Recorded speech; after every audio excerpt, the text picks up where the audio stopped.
Okay, I'm just wrapping a base wrap on here, and this section will cover how to wrap Peacock Herl onto the hook using the dubbing loop tool. This is a really unique thing, and it makes it so that your Peacock Herl will never come undone. First thing I'm going to do is I always like to select 5 Peacock Herls, because if one breaks, you still have 4. If you break them all, then you need to start over. What I do is, how the tips are uneven like this, what I do is I gather up the ones that are even right about in here. I grab these 3 here and I pull them out of there, and then I realign them. That one's a little low, so I'm going to pull it out. I'm going to realign it. I dropped one on the floor here, and it's the 6th one, and I know I said I use 5, but I'll use 6 for the purpose of this video because it doesn't hurt anything.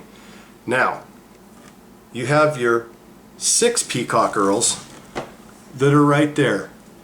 They're a little bit uneven. That's okay. Doesn't matter.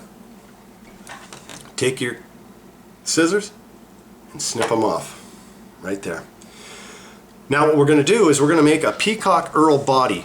Fish like Peacock Herl, and the reason why they like it is because of its iridescent qualities. So you can see how that kind of shimmers in the light. Well, even under the water, that stuff shimmers and shines like that. It has little flat, microscopic flat sides on it, and I'll turn the light on here and maybe you can see it a little better here. Right here. There's all of it right there, and you can see how it has the iridescent quality. Yeah, you get that right there. Okay, so let's get to wrapping this on using the dubbing loop tool. This is a real neat way to make a Peacock Herl piece of rope here. So the first thing we want to do is we want to lay this Herl on here, and what we do when we lay it on there is we wouldn't start here and then wrap it all the way back on the body, because what happens is you start to build up your body and then you lay more materials on it, and before you know it you have this fly that's out to here. So you want to try to keep your materials starting from back here. So this is how we're going to make our Peacock Herl rope right here. Okay? Now, cameraman, come behind me so you can look at this. Right behind me. This is very important. When you lay the Peacock Herl on there, you don't want to lay it over here, like that. You want to lay that Peacock Herl on your side of the hook and down at a 45. Why? Watch what happens. Over the top, over the top, over the top. Look at that. Your Peacock Herl is right there where you need it. Now you can either trim this down here. I choose not to, because by the time I wrap that up, it's going to be really, really small. But at least I now know that the Peacock Herl has not gone up the shank of the hook. Very little of it is gone down there. It's very slight, but I know that as much as I've wrapped in there, I have a good, strong hold on this Peacock Herl, and it's not going anywhere. Here comes the cool part. Are you ready for this? Watch this. You go back to the very starting point of the thread, which is right about there. You pull your thread down, and here's how it works. You grab your Peacock Herl with your left hand down to the base of the end of the last Herl, the shortest one, which is right here, because if I went like this, well, this one here is still hanging out, so I don't want to do that. What I want to do is I want to run my fingers down that Herl, which also fluffs it up, and I want to hold that right there about at the end.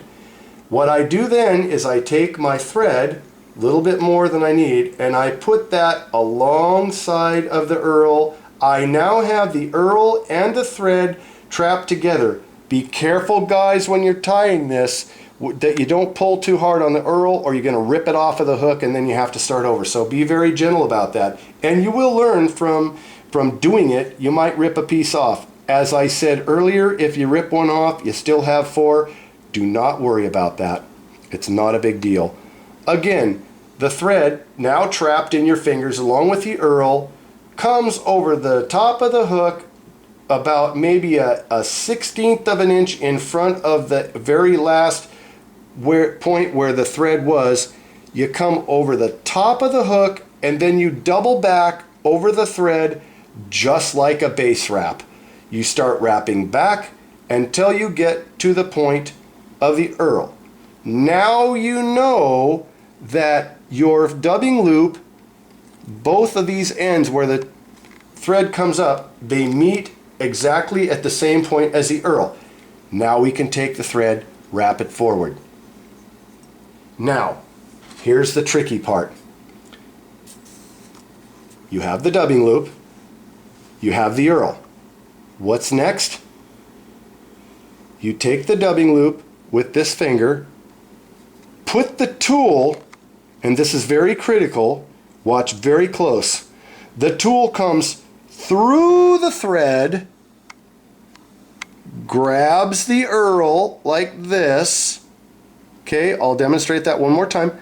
Comes up through the dubbing loop, totally through the middle of the dubbing loop, comes up here and grabs that Herl.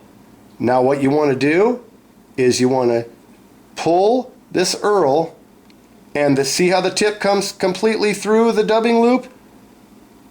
But the Herl doesn't. So now, I'll try to do this for the camera the best I can here.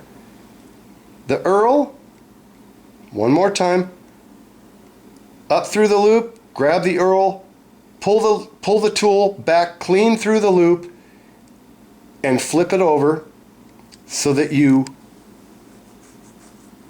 get to that point right there. Okay? I'll demonstrate it one more time in case you didn't get that. It's hard to grasp the first time you do it, and when you watch this video, you're going to go, by gosh, how did he do that again? This is how you do it. Take the tool, clean through the loop, grab the Herl, come clean back through the loop, pull it down. Okay, hope you can see this. Oh, don't let it loose. Come through there, pull the Herl down, and then very gently pull on that. It's not going anywhere. I can't talk too long here. I have to go ahead and spin it. Spin that up. Once you've spinned it up, this loop is going to get tight on the tool and it won't go anywhere. Now you have a Peacock Chenille, it's called Chenille, that you can wrap around the hook. Keeping the thread out of the way, let's tighten that up a little bit there so it's out of the way. Okay, now we can take our Herl and we can wrap it around, and we have a perfect Peacock Chenille rope that wraps up perfectly onto the hook. And again, in a clockwise motion. You're going to do it a little bit. It still might come unraveled a little bit, but you want to go around that hook just like that, wrap it up some more, and go around it some more. Keep everything tight. When you get to the end, tie it off. Here goes. We're going to come right up to the end. Now, if I have more chenille sticking out than what I need, what am I going to do? Well, I'm going to do the same thing I would do if I were out of chenille. I'm going to go behind the chenille and over the top, in front of the chenille and over the top, behind the chenille and over the top, in front of the chenille and over the top. I'm going to do that several more times. And then I'm going to take my scissors and I'm going to cut the chenille. Now, you have a perfect chenille body. You can rough that thing up. Isn't that pretty? It's not going to come undone, and that is the strongest Peacock Herl Chenille wrap you can possibly put on a fly. And guys, when you go out and the fish are really hitting on these things, they're going to bust that stuff up. But I personally guarantee, if you use this method, your fly will stay together longer. You'll catch more fish on this fly before you have to throw it away. If you just wrap the Peacock Herl on there, you're going to go out there, you're going to catch one or two fish, your fly is going to be done, you're going to need another one. So this method is the preferred method to wrap chenille, Peacock Chenille, onto a hook. I think you guys have learned something here. At least I hope you have. And keep watching my videos. I'm going to have plenty more information for you guys out there. It's totally free. I'm not asking anything for it. And I hope that I'm passing on my knowledge to you guys. And by the way, please guys, comment on my videos. Tell me what you'd like to see. Tell me what you'd like me to produce a video on, and I'll try to get it for you as best I can. Thanks for watching my video.